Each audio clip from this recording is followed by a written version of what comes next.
On peut commencer par Fred VanVleet, si tu veux bien. Fred VanVleet, j'ai hâte de t'entendre parler de lui. Tu m'as promis des takes hyper intéressantes. Bon bref, blague à part, on y va. Fred VanVleet, 37 minutes par match. Je te fais le topo, 37 minutes par match. 73 matchs cette année. 98 de true shooting plus, donc une efficacité qui est remontée au niveau de la moyenne, grosso modo, moins 2%, 98 pour aller à 100, sur 20% d'usage.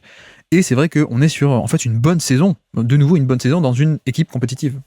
Et d'ailleurs, c'est bien que tu dis qu'il y a une efficacité qui est remontée, alors qu'il reste quand même en dessous de la moyenne. C'est montré aussi à quel point ces années, les années à Toronto où justement il était le leader de l'équipe, où l'efficacité n'était pas forcément son beurre, quoi. C'était pas son beurre sur l'efficacité. Bon, en tout cas, si j'ai quelque chose à dire par rapport à VanVleet cette saison, je pense que c'est quelqu'un qui a été indispensable dans le succès des Rockets. Et ça a été vraiment un stabilisateur. Je pense que sa signature, on peut dire qu'elle a été peut-être l'équivalent de celle de Brunson la saison dernière pour les Knicks, il a amené vraiment de la stabilité, du leadership. Faut pas oublier dans quel contexte il arrive. Il arrive pour donner une caution de sérieux et pour limiter tout ce qui est perte de balle, des choses comme ça, et pour améliorer le plancher de l'équipe. Et c'est ce qu'il a fait. Alors sur le plan offensif, il a une belle relation avec tous les partenaires de pick and roll qu'il a eu, notamment Sengun, ou même s'ils font pas forcément que du pick and roll avec Sengun, mais il avait une bonne relation avec Sengun. Il a eu une bonne relation aussi avec Jot Lundy, notamment sur cette notion de pick and pop sur la fin de saison, et aussi avec Hamilton Plum. Donc c'est un profil qui s'adapte, qui s'est bien adapté aux intérieurs, qui a su se muter aussi en on va dire plutôt joueur de complément, puisque c'était pas la première option offensive de l'équipe. Et je trouve que sa signature et le rôle qu'il a eu cette saison, elle me rappelle un peu deux rôles. Alors, elle me rappelle un peu, tu vois, Paul Millsap quand il est arrivé aux Nuggets dans un autre, tu vois, si on prend le vétéran, quoi. Voilà, le vétéran qui est arrivé pour donner du sens à l'équipe et pour faire les petites choses qui vont bien, notamment sur limiter la défense de transition, les presses tout terrain pour ralentir la transition adverse, aller se passer tôt, et peut-être le Kyle Lowry de Miami. Donc top 5 NBA, quoi, grosso modo. Dans ton cœur. Dans mon cœur, en tout cas, ouais, plutôt top 10 en vrai. Mais oui, non, mais en fait, ce qui est marrant avec VanVleet, c'est que, comme tu dis, c'est le mec qui a apporté un peu ce côté sûreté. Et je pense que, tu vois, quand t'as un Udoka qui arrive et qui, allez, on veut de la défense, on veut être compétitif, il y a un peu ce nouveau cycle avec ça. Et en un sens, c'est pas un mec qui va tant que ça t'élever ton niveau maximum. Je pense, et d'ailleurs, je suis pas sûr qu'à terme soit lui le meneur de cette équipe. Par contre, c'est vrai que dans ce côté, allez, on était complètement catastrophique l'an dernier. On veut être compétitif. C'est peut-être un mec qui peut t'aider aussi à stabiliser le projet, amener un peu ce truc-là de suite et augmenter non pas le plafond, le niveau maximum, mais au moins un niveau minimum assuré, quoi. Et c'est un peu... Pour moi, c'est un peu ça, VanVleet. C'est pas le mec qui va être génial et d'ailleurs, il est un peu génial nulle part, quoi. Et ça, on le sait, c'est VanVleet. Il a été un peu All-Star une année, mais parce que, bon, c'était à l'Est, en plus, mais il y a ce truc où il s'insère bien dans tout ce qui est schéma défensif, le côté très fort de l'identité défensive qu'on a voulu faire finalement à Houston. Oui. Et lui, on sait qu'il est très compétent là-dedans. Donc, peut-être qu'il y a eu ce choix aussi qui a été fait de, allez, prenons plutôt un profil défensif, quitte à avoir un meneur moins créatif, génial en attaque, plutôt que l'inverse, quoi. Je pense qu'en termes de viabilité et de cohérence de projet, à mon avis, la réflexion, elle s'est aussi faite là-dessus, parce que c'est vraiment un bon défenseur qui a des limites de taille, etc., mais qui est totalement compétent sur son poste, en fait. Oui, clairement, il est totalement compétent sur son poste. Il bouge très bien des deux côtés du terrain. Alors, c'est vrai que quand on le compare on va dire aux meneurs de jeu qui sont plus porteurs de balles, il est loin au niveau de l'efficacité. C'est pas quelqu'un qui drive beaucoup, Ça, c'est quelque chose qui disparaît de plus en plus dans son jeu, parce que même quand tu prends tu vois les drives sur 36 minutes, puisque pour tous les joueurs qui ont joué plus de 1800 minutes, il est 50e au nombre de drives moyens sur 36 minutes. Donc, c'est très très peu, quoi. C'est très peu. Et aussi, on se rend compte de ça, notamment offensivement, sur la façon aussi que les Rockets ont joué, puisque c'est l'une des équipes qui prend le moins de tirs dans les coins à 3 points. Puisqu'il y a moins cette menace de draft. Alors, il y a aussi Alperen Sengun qui est bien en place dans le jeu. Mais c'est vrai que cette notion de drive and kick, elle est pas forcément présente dans ce jeu des Rockets, notamment parce que Fred VanVleet n'est Voilà, il va pas jusque ça. Et même quand tu regardes la répartition des tirs qu'il prend offensivement, tu vois, il prend 15% de ses tirs au cercle, on est dans le 14e centile. Il prend 15% aussi des tirs sur le short mid, on est dans le 9e centile. Donc voilà, c'est quelqu'un qui ne s'approche pas trop de la raquette, qui ne crée pas de collapse, notamment par rapport à la défense. Et du coup, ça ferme cette notion de 3 points, prendre dans les coins. Et ça limite justement le plafond que tu peux avoir défensivement, offensivement, puisque d'un point de vue structurel, les tirs pris dans les coins à 3 points font partie des tirs les plus rentables pour l'attaque au basket. Bah, pour moi, en fait, c'est un peu, en passing, c'est un peu un mec qui a 11 sur 20, tu vois, un truc comme ça, 12 sur 20. Alors, c'est pas Cam Thomas qui a 2 sur 20, voilà, qui passe pas. Et c'est pas non plus un mec très créatif, mais qui a beaucoup de déchets. Alors, je sais pas à qui on pourrait penser, mais le mec qui a de la création, qui a du playmaking, mais qui aussi fait un peu n'importe quoi, qui est hors de contrôle, qui va être un 7 sur 20 du coup au global. C'est pas non plus un vrai créateur qui a une vraie valeur ajoutée, 15 sur 20 ou Luka Doncic 20 sur 20, on est d'accord, mais c'est 11 sur 20. Ça fait le taf, quoi. Grosso modo, c'est les basiques, ça bouge pas beaucoup, comme tu dis, il y a pas non plus de... C'est le nouveau Jeff Teague. Oh, Jeff Teague était pas... Je trouve quand même un peu plus à l'époque, Jeff Teague, mais non, mais c'est un peu l'idée, ouais. C'est un peu l'idée de ce côté. Je gère le truc, quoi. Je gère la boutique, et enfin, il y a deux manières de voir ça. C'est l'aspect de qu'est-ce que ça t'apporte, et après qu'est-ce que t'as pas, quoi. Parce que est-ce qu'un autre pourrait pas t'apporter plus finalement? Et ce qui est un peu marrant, c'est qu'avec lui, donc voilà, il fait tourner la boutique. J'ai quelques petits filtrages rigolos. Donc le ratio de playmaking, il a un ratio de nombre de passes qu'il fait relatif à son nombre de ballons. Il a un jeu qui tend largement vers le passing plutôt que le scoring. Tu vois, il a des 1,36 de ratio. C'est un truc de meneur pass first, grosso modo. Et là où c'est marrant, c'est que dans le même temps, il est aussi à moins de 9% de turnover percentage, ce qui est un score extrêmement faible de turnover percentage. Et pour te dire, il n'y a que 2 joueurs NBA avec un tel ratio de playmaking, quoique même si on met le ratio à au même niveau que lui, en fait c'est le seul. C'est le seul à faire autant de un jeu qui va autant vers le passing et aussi peu de turnover. Et donc ça c'est bien en soi, tu dis ah ouais ok il fait des passes et il perd pas la balle. Oui, mais ça reflète aussi ce côté très peu prise de risque et très peu valeur ajoutée, où je fais juste les passes un peu basiques, et ça peut pas être le dépositaire du jeu. En fait c'est un peu ça l'idée, ça peut pas être le dépositaire du jeu, parce que il y a pas la créativité, il y a pas la taille non plus, donc il y a certaines limitations. Et puis tu parlais du drive aussi, il fait peu de drive. Pourquoi? Parce que quand il y va, il est un peu cata, quoi. Il est un peu cata, tu vois. Parmi les gros drivers de cette année, en termes d'efficacité en fin de drive, il est 53e sur 57. Il y a que Jeremy Grant, Scoot Anderson et Grace Levert qui sont pires que lui. Aïe, aïe, aïe. Autant dire que c'est pas top, quoi, grosso modo. Ouais, c'est ça.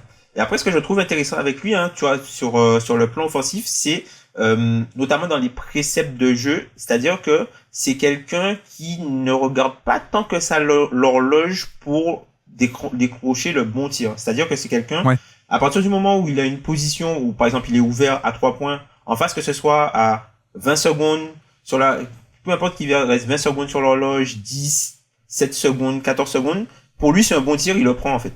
Et ça, je trouve que c'est, tu vois, dans ce côté, faire tourner la boutique, il a un bon scoring d'opportunités, tu vois. Il sait trouver les bons moments où, ok, il distribue un peu, mais là, c'est un bon shoot.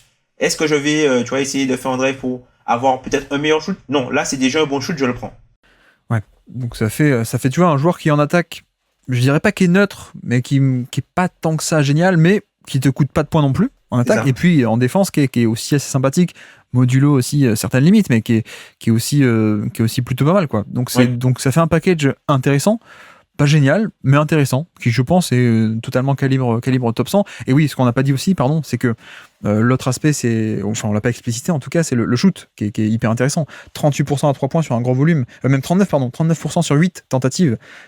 C'est très bien. Et on parlait d'inefficacité. Bon, il n'est qu'au niveau moyen de NBA. Pourquoi? Parce qu'il met des 3 points, mais il va pas au drive. Il va pas de faute, pas de drive, pas de layup. Donc, c'est des points comparés aux autres que lui ne va pas chercher, que les autres vont chercher. Donc, il est seulement un score au niveau de la moyenne. Mais c'est quand même mieux que l'an dernier, où on était moins 7, moins 8, moins 7% par rapport à la moyenne, ce qui était une assez énorme efficacité, qui était vraiment dommage. Là, je trouve qu'on a plus compromis, quoi. Autant l'an dernier, on pouvait un peu pinailler, dire c'est cool, mais non seulement c'est pas hyper génial, hyper créatif, quoi que ce soit, mais en plus c'est même pas intéressant de lui filer la balle, quoi, parce que il va pas bien scorer. Là, cette année, le shoot est revenu, Et donc, on a de nouveau un profil viable de, j'ai pas envie de dire meneur 3&D, parce que c'est quand même un peu plus que ça, quoi. C'est Patrick Beverley, mais qui a quand même un peu de gestion, un peu de pick and roll, un peu plus de passing, quoi. Donc, ça fait un package, mine de rien, intéressant, quoi. Il nous fait sa meilleure impression de Devonte Graham, hein, c'est ce qu'on appelle dans le milieu. Hein. Au niveau du drive, tu veux dire? Voilà, au niveau du drive et voilà, au niveau de 2 points, cataclysmique à 2 points et qui se sauve à 3 points. Et comme, notamment sur, y a pas, tu vois, il y a pas forcément le pourcentage à 2 points sur généralement quand tu vas sur, tu vois, les pages basketball expérience, il y a que le pourcentage à 3 points. Tu te dis ah ouais, il a bien shooté. Sauf que voilà, il a bien shooté à 3 points et il a pas été bon à 2 points. Donc comme tu l'explicitais très bien, ça fait que sa moyenne tanque un petit peu, quoi.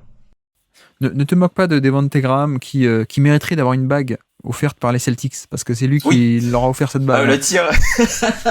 Bah ouais, sans Devonte Graham qui met le tir contre le Denver en fin de saison, on n'a pas Denver contre les Wolves. Et sans ça, on n'aurait pas forcément Denver éliminé, on n'aurait pas les Boston Celtics champions peut-être. Donc je pense que voilà. Il y a plusieurs joueurs qui méritent une bague. Je pense que les Celtics devraient donner une bague à la fois à Jamal Murray, hein, merci pour les travaux, mais aussi à Devonte Graham. Donc on se moque pas de Devonte Graham. Bon bref, niveau classement, où est-ce qu'on l'imagine alors dans ce classement? Alors moi, niveau classement, au plus haut, je l'avais au niveau de juste un peu derrière, tu vois, le groupe derrière Caruso, donc au niveau de KCP, McConley, au plus haut. Et au plus bas, je l'avais aux alentours de Dejounte Murray, CJ McCollum. Ouais, c'est vrai que là il y a un groupe de créateurs un peu secondaire slash tertiaire parfois, pas mal, mais un peu à compromis, quoi. Donc on a du Bogdanovic qui est 36, McCollum 37, Dejounte Murray 38, Tyler Herro 39. Ça me va de taper là-dedans. Peut-être que Herro par rapport à la défense, on peut dire que c'est le point bas. On peut le mettre devant, ouais, on peut le mettre devant. Et par rapport à Dejounte Murray, le duel est intéressant aussi. Ça, après, c'était pas exactement le même rôle, tu vois. Je me dis, c'est pas exactement le même rôle.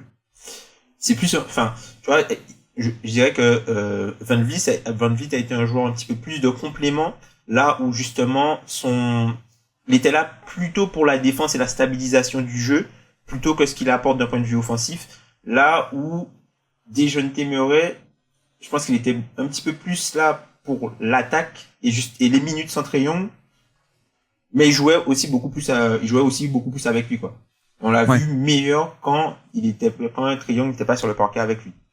On peut le mettre devant alors si tu veux. On le met devant Dejounte Murray ou derrière. Qu'est-ce que tu... On peut le mettre devant Dejounte Murray. Donc entre McCollum et Dejounte Murray, mettons-le par là. Tu vois, c'est vrai que McCollum a beaucoup moins la défense, mais je trouve quand même un peu plus de valeur ajoutée en attaque. Oui, parce que McCollum cette saison, il y a eu beaucoup de shooting, quoi. Il y a eu une grosse valeur au niveau du pull-up et du shooting, tu vois. C'est vrai que McCollum et Bogdanovic cette saison, ils se ressemblent beaucoup.